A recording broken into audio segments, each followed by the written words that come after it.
The act of remembering the evils of the past remains a vital task. The responsibility of remembrance rests far heavier on our shoulders.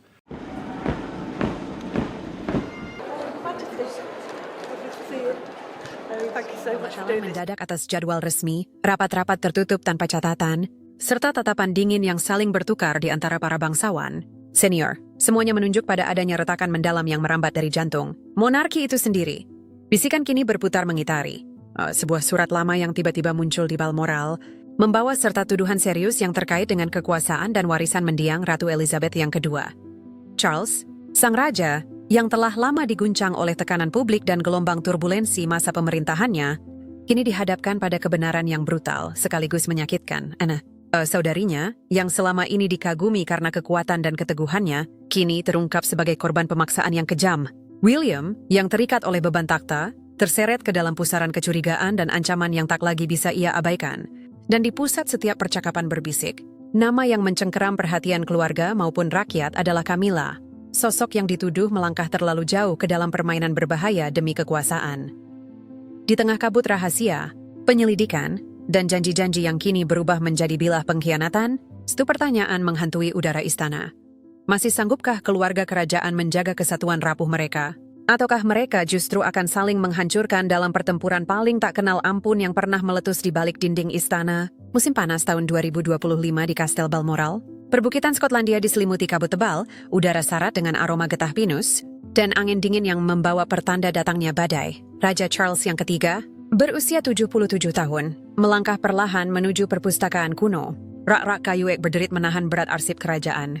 Ia teman Kristen untuk beristirahat, mencari secuil kedamaian di tengah ria gelombang kerajaannya. Mata birunya tampak lelah, redup setelah berminggu-minggu dihantam tekanan, protes perubahan iklim yang membengkak di depan istana Buckingham, kritik dari kaum muda yang menyebutnya usang, ditambah ketegangan internal bersama William dan Harry yang menguras habis tenaganya. Ia merindukan hanya sejenak ketenangan, sebuah buku yang bisa membawanya lari dari beban mahkota.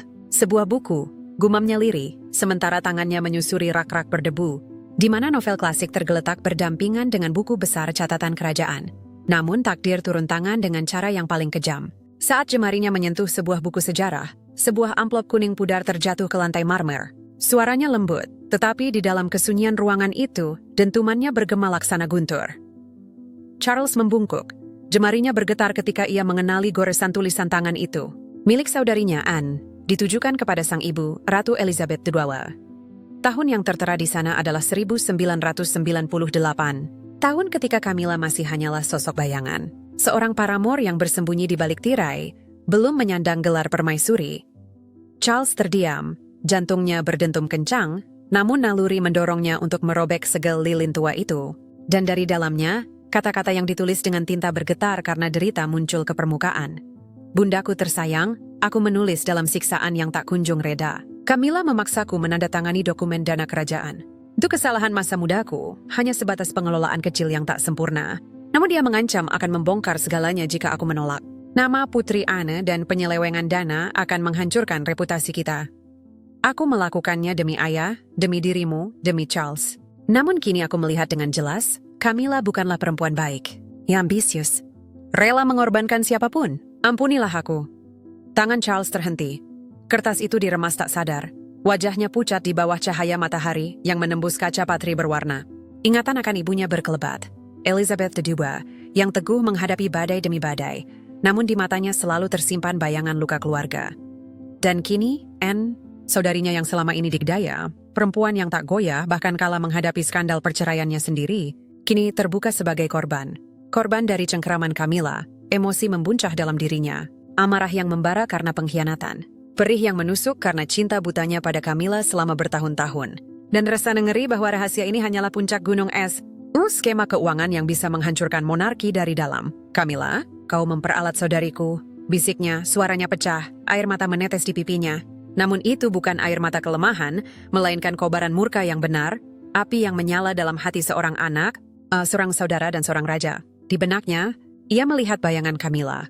Senyum memikatnya yang selalu menutupi ambisi kejam, tangan yang menekan Anne untuk menandatangani dokumen-dokumen itu, ancaman untuk menodai nama keluarga demi memanipulasi dana warisan sang ibu. Jiwanya terbelah di antara dua jalan, mengampuni demi menjaga harmoni istana, atau menghadapi, meski itu berarti memicu perang media yang bisa menggetarkan dunia. Balmoral, yang dahulu menjadi surga, kini terasa bagai medan pertempuran batin. Sebuah rahasia yang mampu melahap segala yang Charles cintai, menggerogoti ketenangan dan menyalakan bara ketakutan dalam jiwanya. Ia terjatuh di kursi kulit tua, napasnya berat, pikirannya bergemuruh oleh pertanyaan yang tak kunjung reda. Apalagi yang disembunyikan Camilla? Trust rahasia, properti gelap yang dulu sempat disinggung Anne? Dan ibunya, apakah Ratu Elizabeth II tahu? Lalu memilih bungkam demi melindunginya? Namun kini ia tak lagi bisa berdiam diri. Aku takkan memaafkan, bisiknya. Suaranya tegas bak sumpah. Ia menyeka air matanya, lalu menyelipkan surat itu ke saku dalam jasnya. Bukan tindakan terburu-buru, melainkan sebuah rencana sunyi. Mengumpulkan bukti, menghadapinya, dan menghukumnya dengan terang kebenaran. Ia melangkah keluar ke dalam hujan gerimis. Angin Skotlandia mencambuk wajahnya seakan mengingatkan badai sesungguhnya baru saja dimulai. Dan Charles, meski rapuh, akan mengemudikan takdir ini. Meski harus melawan perempuan yang pernah paling ia cintai. Hari-hari setelah kejadian di Balmoral, Charles kembali ke London bagai sosok hantu. Bayangan surat itu menghantui tanpa henti. Tidurnya terputus-putus, dibekap mimpi buruk tentang Anne yang dipaksa. Suara melengking Camilla menggema mengancam di telinganya. Konflik batin semakin mencekik. Ia memang mencintai Camilla. Tetapi lembaran tinta hitam itu membongkar dirinya sebagai manipulator yang tega mengorbankan saudarinya demi keuntungan. Aku butuh kebenaran sepenuhnya, tekadnya di suatu pagi berkabut. Lalu muncullah satu nama dalam benaknya, Andrew Parker Bowles. Mantan suami Camilla. Satu-satunya pria yang mungkin menyimpan kunci kegelapan terdalam Camilla, sisi yang tak pernah Charles temui. Andrew, kini berusia lebih dari 80 tahun, hidup menyendiri di Gloucestershire. Sosok yang dulu membayangi Charles sebagai perwira kavaleri gagah, pria yang pernah merebut Camilla dari genggamannya. Ironisnya, kini justru menjadi jawaban yang harus dicari. Pertemuan diatur secara diam-diam, melalui seorang teman lama dari lingkaran kavaleri. Tanpa pengawal, tanpa pengiring, hanya sebuah mobil sederhana yang meluncur keluar dari London, menyusuri jalanan basah oleh musim gugur. Charles memasuki sebuah kafe kecil di pinggiran Gloucester. Bau tanah lembab dan dedaunan membusuk terbawa angin musim gugur. Dadanya berdegup kencang, pertemuan ini berarti mengaduk kembali luka lama. Tahun-tahun di mana Camilla meninggalkannya, skandal perselingkuhan yang menghiasi tabloid, dan risiko membuka kembali aib yang selama ini coba ditutupi. Namun Charles tahu, demi kebenaran, ia harus berhadapan dengan bayangan masa lalu itu. Charles menunduk, jemarinya bergetar di atas meja kayu yang dingin. Kata-kata Andrew menusuk seperti belati. Bayangan Camilla, wanita yang selama ini ia lindungi dengan cinta buta, mendadak berubah menjadi sosok penuh bayangan, haus kekuasaan, dan rela menjual apapun demi ambisi. Andrew. Suara Charles pecah, hampir hanya bisikan. So, mengapa engkau tidak pernah mengungkapkan ini? Mengapa engkau membiarkannya melangkah sejauh ini? Andrew menatapnya lama, wajahnya keriput seperti peta dari masa lalu yang penuh luka. Karina, Your Majesty, aku juga korban. Camilla bisa menjerat siapa saja. Aku, kau, bahkan Anne. Ia tahu di mana letak kelemahan kita, dan ia tidak pernah ragu menggunakannya. Henning membungkus ruang kecil itu, hanya suara sendok beradu dengan cangkir dari meja seberang. Charles menutup matanya sejenak, teringat ibunya, Ratu Elizabeth, yang selalu memilih diam, menanggung badai tanpa menyeret keluarga ke jurang publik. Kini Charles sadar, diam bukan lagi pilihan. Andrew condong ke depan, suaranya menurun menjadi nada rahasia. Jika kau benar-benar ingin kebenaran, kau harus membuka kembali kotak yang bahkan istana berusaha kubur dalam-dalam. Ada saksi lain, ada bukti lain. Tapi jika kau melangkah, tidak ada jalan pulang, Charles. Dunia akan tahu siapa Camilla sebenarnya. Charles menatap keluar jendela kafe. Hujan tipis memburamkan pandangan ke padang hijau. Hatinya memberontak antara cinta seorang suami dan kewajiban seorang raja. Ia tahu, langkah berikutnya bisa meruntuhkan bukan hanya rumah tangganya, tapi tahta itu sendiri. Lebih baik kebenaran yang menyakitkan, gumamnya pelan, daripada kebohongan yang membusuk di dalam istana. Andrew mengangguk, wajahnya muram. Maka bersiaplah, kau tidak melawan seorang istri, Charles. Kau melawan sebuah mesin ambisi yang sudah dibangunnya selama puluhan tahun. Malam itu, Charles kembali ke Clarence House dengan langkah berat, seolah setiap ubin marmer yang diinjaknya menyimpan gema dosa yang disembunyikan selama puluhan tahun. Surat Anne di saku jas, pengakuan Andrew yang masih terngiang, dan bayangan Camilla yang kini terasa asing, semua berpadu menjadi racun yang menggerogoti ketenangannya. Di ruang kerjanya yang remang, Charles menatap meja kayu mahoni, tempat bertumpuk arsip, dokumen negara, dan laporan harian. Namun, untuk pertama kalinya, ia merasa dokumen resmi itu tak berarti apa-apa, dibandingkan selembar surat lusuh yang ia sembunyikan di balik laci terkunci. Jika aku ingin menyingkap ini, gumamnya, suaranya parau. Aku tidak bisa lagi mengandalkan hanya intuisi, aku butuh bukti. Ia menekan bel kecil, memanggil seorang staf yang paling ia percayai, seorang pensiunan kolonel intelijen yang kini bekerja diam-diam di lingkaran dalamnya. Pria itu hanya dikenal dengan nama Sandy Hawthorne, masuk dengan langkah senyap. Rambutnya putih, namun sorot matanya tajam seperti elang. Charles menatapnya lama, lalu berkata dengan nada penuh rahasia. Hawthorne, mulai malam ini, kau akan menjalankan misi yang tak seorang pun boleh tahu. Tidak pemerintah, tidak pers, bahkan tidak keluarga. Aku ingin segala jejak harta Camilla, properti, rekening, dana tersembunyi, dibuka satu persatu. Gunakan jalur lama yang masih kau punya. Tak ada kompromi. Hawthorne hanya mengangguk. Apakah ini? Untuk keamanan negara, Your Majesty. No, Charles menunduk, menarik napas dalam, sebelum menjawab lirih. Keduanya, karena jika aku salah, monarki akan runtuh dari dalam. Dari malam itu, roda investigasi bergerak. Tanpa sepengetahuan Camilla, jaringan kecil dibentuk. Arsip keuangan kerajaan yang lama terkubur diperiksa ulang. Catatan investasi gelap di Cotswolds ditelusuri. Nama-nama bankir asing yang pernah berhubungan dengan Parker Bowles ditandai. Dan di setiap lembar bukti yang ditemukan, ada satu pola makin jelas, benang merah yang menghubungkan Camilla, dana warisan kerajaan, dan tekanan yang ia berikan pada Anne di tahun 1998. Charles mulai menulis catatan di sebuah jurnal kulit hitam, buku rahasia yang hanya ia simpan di balik rak sejarah kuno.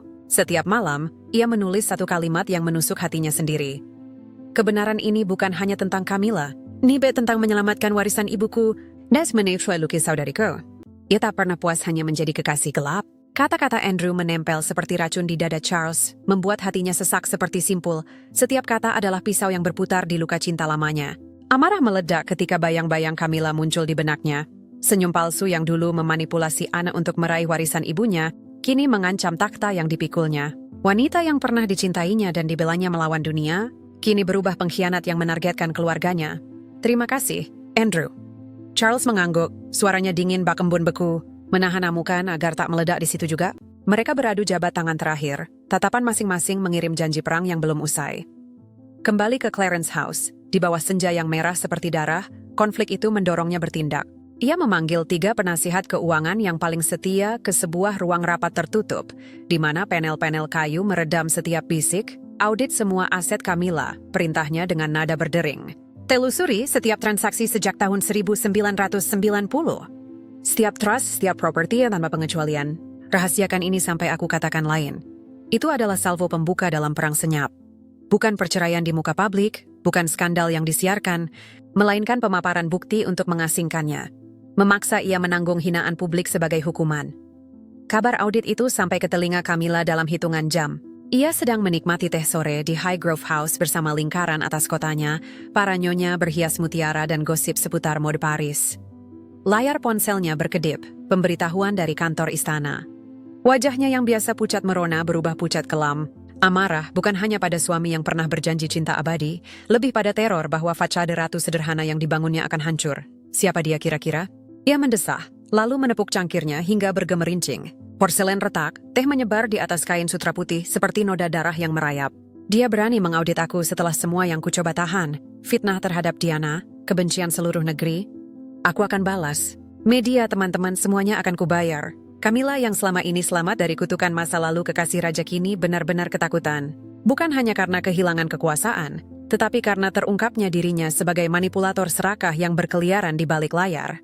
Larut malam di Highgrove, ia tersungkur di lantai kayu yang dipoles. Pecahan cangkir berserakan di sekeliling kakinya seperti fragmen reputasi yang selama ini ia susun dengan susah payah.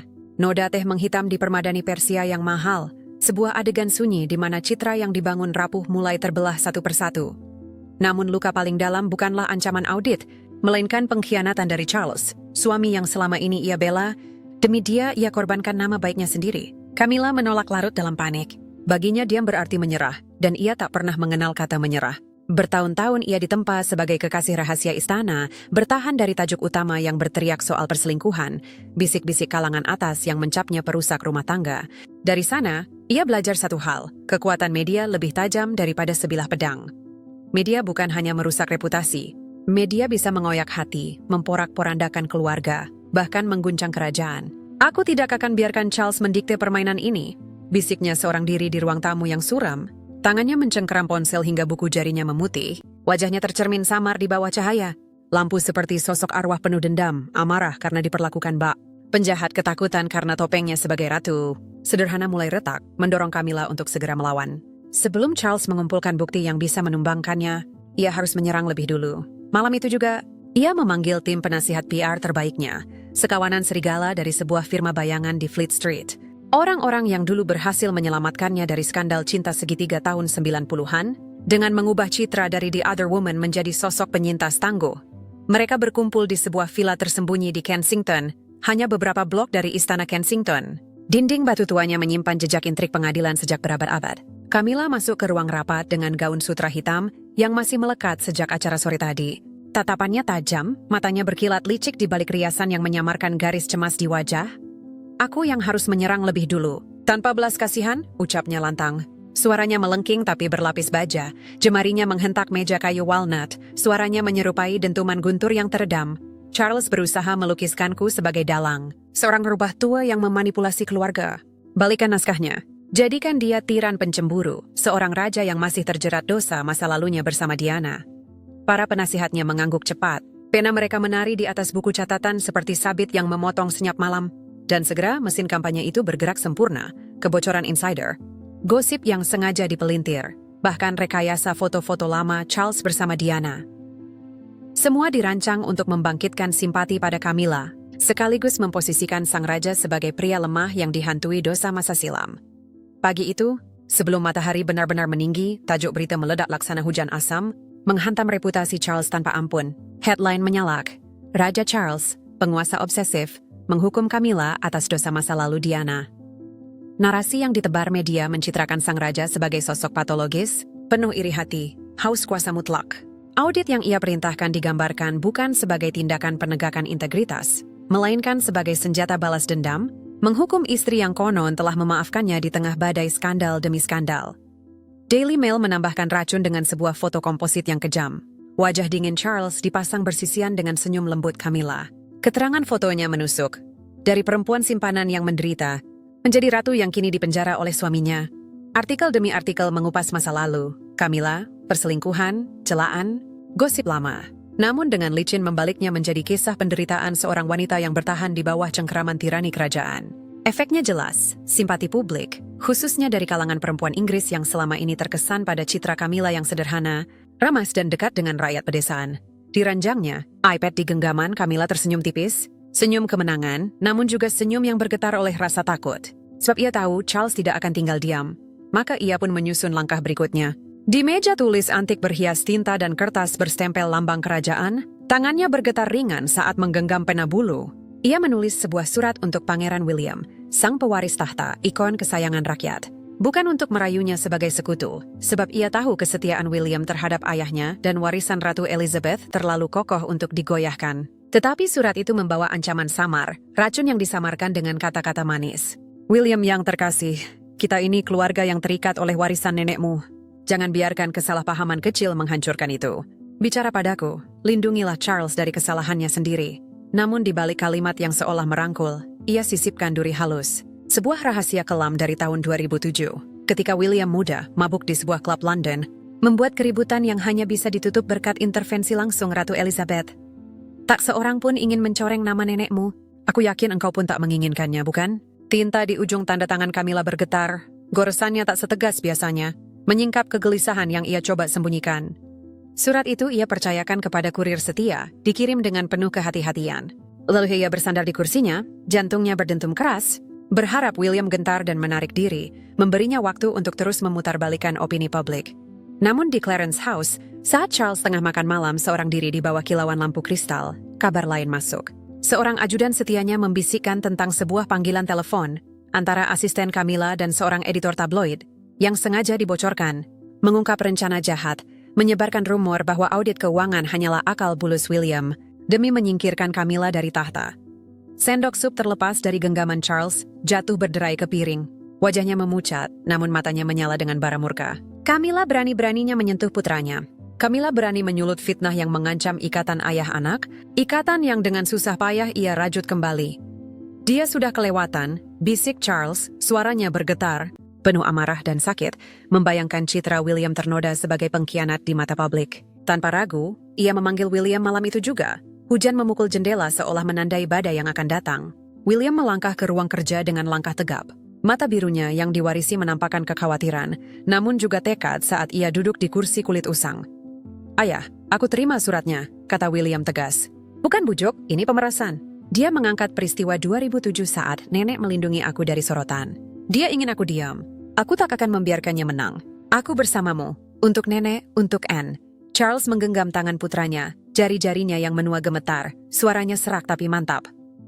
"Terima kasih, anakku. Dia bukan sekadar mengkhianatiku. Dia berani menyentuh keluarga kita, warisan ibumu dan nenekmu. Kita harus bersatu." Kedikdayaan publik terhadap William sebagai ikon muda kini mengubah perseteruan itu menjadi peperangan politik. Ini bukan lagi soal perasaan, melainkan soal melindungi warisan Elizabeth II dari manipulasi keluarga. Charles berdiri, matanya menyala baja. "Siapkan pertemuan keluarga darurat besok? Hanya kau, aku dan Anne. Kita hadapi Camilla langsung, tanpa perantara, tanpa ampun." Di Highgrove, ketika pesan asisten itu tiba, Camilla merasakan tali yang menjerat lehernya mengencang. Rumor soal William beredar. Clarence House sunyi. Mungkin mereka akan bertemu. Ia meneguk sampahnya dari gelas kristal, senyum mengejek melengkung di bibirnya. Namun di balik itu ada ketakutan yang coba ia sembunyikan. "Kita lihat siapa yang berdiri di pihak siapa," gumamnya. "Rakyat mencintaiku karena aku nyata, bukan seperti Charles dengan kuliahnya tentang lingkungan, atau William dengan ambisinya yang disamarkan sebagai kebaikan. Tetapi keraguan menjalar seperti duri." Ia membayangkan Charles dan William bersatu, mengupas masa lalunya dari surat Anne, menyingkap trust gelap di Cotswolds. Jika mereka buka semuanya ke publik, segalanya akan runtuh. Statusnya, harta yang dirajut lewat jalan samar, narasi yang dibentuk bertahun-tahun untuk menjadikan dia ratu yang pantas dihormati. Malam itu Camilla tidak bermenang lama. Ia langsung menginstruksikan mesin yang selama ini menopangnya, pengacara tua yang pernah menutup kasus lama, penasihat komunikasi yang ahli membalik kisah, dan jaringan pembeli pengaruh di Fleet Street. "Jangan biarkan mereka berkumpul sendirian," perintahnya dingin lewat telepon. Serang narasinya, "Keluarkan dokumen lama yang menunjukkan manipulasi Anne yang keliru dulu. Bawa bukti kecil yang bisa menimbulkan keraguan. Dan siapkan serangkaian wawancara yang memamerkan sisi kemanusiaanku. Aku yang diserang, aku yang serang." Sementara itu di Clarence House, William mengirim pesan kilat ke Anne, permintaan sederhana namun berat, "Hadirlah besok." Anne, yang selama ini dikenal tegar dan tak mudah goyah, menutup buku harian malam itu lebih lama dari biasanya. Ia mengingat masa lalu, tawaran bantuan yang pernah ia tolak, dan malam-malam ketika seseorang menekan tangannya dengan lembut, namun memaksa, di dadanya muncul keputusan. Ia akan berdiri bersama saudara-saudaranya. Bukan karena kebencian, melainkan demi kebenaran. Fajar berikutnya menjadi arena yang tegang. Di ruang keluarga yang biasanya dipenuhi kesopanan, kini hanya ada 3 kursi, 3 wajah, dan udara yang penuh bahaya. Pintu dibuka. Camilla masuk, anggun, berpakaian rapi, tetapi ada sesuatu yang berbeda. Matanya bercerita tentang malam tanpa tidur. Bibirnya menahan kata-kata yang tak sempat diucapkan. Charles menatapnya tanpa ragu. William di sampingnya seperti bayangan kerajaan baru, dan Anne berdiri tegak. Wajahnya tidak lembut seperti biasanya. "Ada ketatan di sana, Tuan," kata Charles, suaranya datar. "Kita bicara tentang surat ini." Ia mengeluarkan kertas kuning yang ditemukan di Balmoral. Tulisan tangan Anne yang lama kini terhampar di meja. Camilla memucat, namun menahan diri. "Anne menuduhmu memaksanya menandatangani dokumen untuk Royal Estate Fund pada tahun 1998, lanjut Charles. "Katakanmu tak tahu, jelaskan." Camilla mengangkat dagu, napasnya pendek. Di depan mata publik, ia telah melatih diri menampilkan ketenangan. Di sini di ruang yang menelan setiap jeda dan mimik, ketenangan itu diuji sampai batas. Saya tak pernah memaksa siapapun untuk melakukan apapun demi keuntungan saya sendiri." Suaranya halus, namun di baliknya terbesit nada defensif. "Itu kabar burung lama, dimomokan oleh musuh-musuh saya." Namun Anne, yang selama ini menanggung rasa malu, kini menatap langsung. "Tolong hentikan permainan itu, Camilla," katanya pelan namun bertubi. "Aku menaruh pena di bawah tekanan. Itu kebenaran yang kupikul bertahun-tahun. Aku takut, tapi aku tak mau lagi menjadi alat ancamanmu." Ada jeda. Sebuah napas panjang memenuhi ruang. Camilla, untuk pertama kalinya sejak lama, menunjukkan retakan. Mata yang biasa dingin kini basah. Ia meraih kata-kata bantahan. Namun keheningan keluarga itu melipat isi ruangan menjadi hukuman. Di saat itu, audit keuangan yang diam-diam dijalankan di bawah arahan Hawthorne mulai mengirimkan pesan. Temuan pertama, transfer yang mencurigakan, alamat trust di Cotswolds yang terhubung ke rekening bernama depan anaknya. Konfrontasi yang tadinya terencana berubah menjadi kebangkitan sebuah perang terbuka, bukan lagi di lorong-lorong media semata, tapi di meja keluarga, di mana setiap kata akan dicatat oleh sejarah. Camilla tahu garis akhir belum tertulis.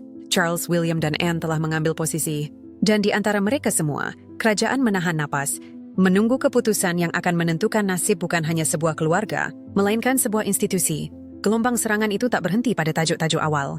Ia menyebar seperti asap racun dari api yang membara, membungkus London dan melintasi Atlantik, mengubah setiap sudut jalan menjadi medan tempur opini publik. Media, lapar seperti kawanan serigala, mencabik-cabik masa lalu Charles tanpa ampun, menjadikan setiap bekas luka pribadi sebagai amunisi politis. Mereka melukiskannya sebagai manipulator dingin, orang yang sabar menunggu selama puluhan tahun untuk menghukum Camilla karena membawanya dari sang putri Wales. Membangkitkan kembali bayang-bayang Diana, ikon tragis dengan senyum sedih dan air mata di layar, seolah arwah yang menuntut pembalasan dari balik pusara. Editorial di surat-surat kabar utama menguraikan dengan terperinci. Raja yang mengajak hijaukan dunia kini memakai kekuasaannya untuk meremukkan istri yang dianggapnya telah bertahan demi dia.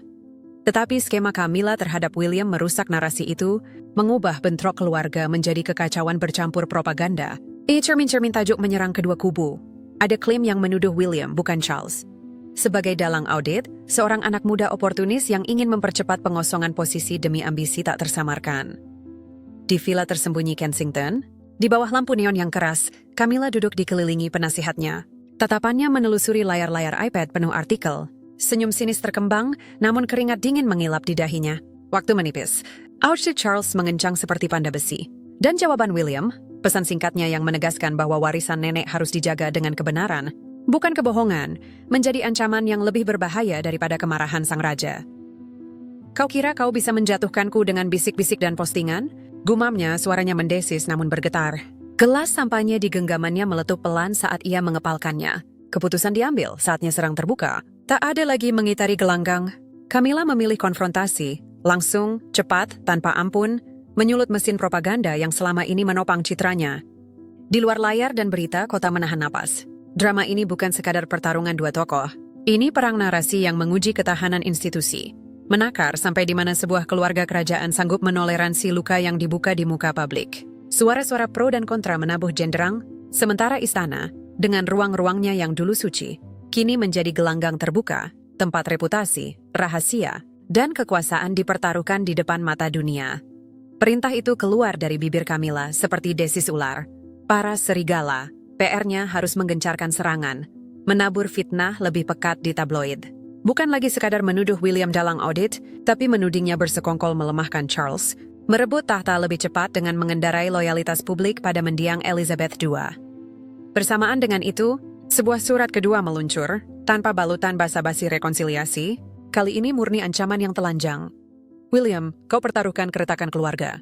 Aku tahu apa yang kau lakukan pada 2007. Juga hal-hal lain yang tak pernah disentuh pers berkat lindungan nenekmu. Berhentilah, atau semua akan terbuka, melukai ayahmu juga. Surat itu dikirim lewat jalur gelap, menjadi taruhan terakhir Camilla untuk memaksa William mundur. Ia menerimanya di meja makan Kensington Palace kala Kate dan anak-anak tengah bercengkerama. Wajahnya mengeras, matanya meredup bagai badai malam yang menelan cahaya. Jemarinya meremas kertas itu hingga hancur, darah memanas di wajahnya. Berani sekali dia menjadikan nenek sebagai senjata untuk menjatuhkanku, desisnya dengan suara pecah oleh murka. Tanpa menunda, ia meraih telepon aman menghubungi ayahnya. Ayah, Camilla mengirim ancaman lagi, mengungkit rahasia lama yang nenek kuburkan demi melindungiku. Kita harus bertadak sebelum ia memutarbalikkan media melawan kita semua. Di Clarence House, Charles menanggapi badai media dengan keheningan yang dipelajari. Penasihatnya mendesak agar ia menangkis balik, meluncurkan pernyataan resmi. Namun raja memilih diam, membiarkan sorotan berusaha merobek wajah tenang yang ia tunjukkan di hadapan publik. Pada acara sederhana di Kew Gardens, ia tersenyum tipis di hadapan bibit organik yang ditanam, namun di balik ketenangan itu, hatinya berkobar. Mereka ingin aku terpancing, bereaksi gegabah. Tapi senyap adalah senjata tajamku kini, bisiknya kepada ajudan di dalam mobil pengawal. Malam itu, dalam studi privat yang diterangi lampu meja antik dengan cahaya kuning pucat, Charles duduk bersama William dan Putri Anne, yang didatangkan tergesa dari Gloucestershire. Suasana ruangan pekat, berat seperti udara menjelang badai. Anne, yang terkenal tegas, tampak rapuh. Matanya memerah, bibirnya bergetar saat kenangan pahit menyeruak. Dia datang seorang diri. Senyum lembutnya tapi tatapannya setajam belati. Tanda tangani Anne, katanya. Atau kesalahan kecilmu akan mempermalukan ibu di hadapan seluruh negeri. Dan Charles runtuh. Suaranya parau, bergetar menahan amarah dan penyesalan. Aku menandatangani, demi William dan Harry yang masih kecil. Aku takut keluarga hancur. Tapi kini ku tahu, itu hanya permainannya. Untuk merebut apa yang seharusnya menjadi milik ibu. Ruangan itu hening. Kata-kata Anne jatuh seperti palu terakhir di meja pengadilan. Charles menggenggam tangan saudara perempuannya erat-erat, wajahnya mengeras, tatapannya berkilat oleh tekad. Kini bukan hanya luka pribadi, ini soal warisan sang ratu, soal darah yang dipertaruhkan di hadapan sejarah. Inilah titik di mana rahasia yang lama terkubur mulai menuntut pengadilan di hadapan dunia. Anne, suara yang parau bagaikan belati, mengiris luka lama yang tak pernah benar-benar sembuh. Charles menundukkan kepala, air mata mengalir di pipi yang telah dipahat usia. William, dengan wajah tegang namun penuh kasih, meraih tangan bibinya. Anne, maafkan kami. Terlalu lama kau menanggung semua ini sendirian. Kini kami akan melindungi warisan nenek. Camilla tidak akan menang. Kata-kata itu mengikat mereka bertiga dalam tekad yang sama. Dalam ruang studi yang sunyi, tercetuslah keputusan berani. Sebuah pernyataan bersama untuk dimuat di The Times. Bukan sekadar klarifikasi, tetapi pengungkapan kebenaran bahwa Camilla telah memaksa Anne menandatangani dokumen warisan, mencabik persaudaraan dengan ancaman kotor, dan menabur dusta lewat media. William, sadar akan pesona publik yang diwarisinya dari Diana, menambahkan dengan suara bulat, biar aku berdiri bersama ayah dan Anne. Dalam acara amal pekan depan, biarkan rakyat melihat sendiri bahwa keluarga ini tetap bersatu. Seakan semesta menyetujui langkah itu, Charles menerima satu potongan bukti terakhir dari seorang ajudan setia. Rekaman telepon, suara shrill Camilla, menusuk telinga. Bos akan bayar tunai, bonus besar, asal kau bungkam William dan matikan rumor itu. Jangan biarkan bocah itu menghancurkan segalanya. Charles mendengarkan hingga habis, jari-jarinya mencengkeram ponsel bagai besi panas. Tubuhnya gemetar oleh amarah yang mencapai puncak. Dia berani. Berani menyentuh putraku, mencoba menghancurkan masa depannya dengan suap dan ancaman. Bukti itu bagai obor di tengah kegelapan, tidak bisa dibantah, tidak bisa disembunyikan. Kini, dengan William dan Anne di sisinya, Charles merasakan semacam kebangkitan. Ini bukan lagi sekadar pertempuran keluarga. Ini perang demi nama, demi darah, demi tahta yang diwariskan Elizabeth II. Namun waktu terus mencekik. 2 minggu penuh tekanan, media masih melolong seperti serigala kelaparan, sementara audit menggali trust-trust bayangan yang semakin kusut. Laporan awal KPMG mendarat di tangannya. Angka-angka telanjang, aliran dana mencurigakan dari legacy fund, tanda-tanda gelap, namun belum cukup menembus baju zirah Camilla. Sendirian di Clarence House, Charles menggenggam surat Anne erat-erat, bibirnya bergetar menahan doa dan tekad. Aku butuh potongan terakhir. Itu bukti yang akan meruntuhkannya. Pada akhirnya, semua intrik, segala rahasia, dan benturan kepentingan di balik dinding megah istana hanya menyisakan satu kenyataan pahit. Kebenaran tak bisa dikubur selamanya. Seperti bayangan yang selalu mengikuti cahaya, begitu pula kenyataan akan selalu mencari jalannya. Mereka yang mencoba menyembunyikan luka, justru memperdalamnya. Mereka yang berusaha menutup suara, justru memperkuat gema bisikannya. Dan kini dunia tahu, bahwa di balik senyum kerajaan, ada badai yang tak pernah benar-benar reda. Apakah keheningan ini hanya sementara? Ataukah setiap sementara dimulainya babak baru yang lebih gelap? Satu hal yang pasti, sejarah sedang ditulis. Dan kita semua menjadi saksi. Disclaimer, kisah yang Anda dengar dalam tayangan ini adalah karya fiksi naratif, disusun untuk tujuan hiburan semata. Ia terinspirasi dari gambaran dunia kerajaan, namun bukan peristiwa nyata, dan tidak dimaksudkan untuk menggambarkan tokoh atau kejadian sebenarnya. Jika kisah ini menggugah hati Anda, jangan biarkan ia hilang begitu saja. Bagikan cerita ini. Biarkan lebih banyak mata terbuka, lebih banyak hati bertanya. Dan pastikan Anda tetap bersama kami, karena di balik tirai istana, masih banyak rahasia lain yang menunggu untuk terungkap.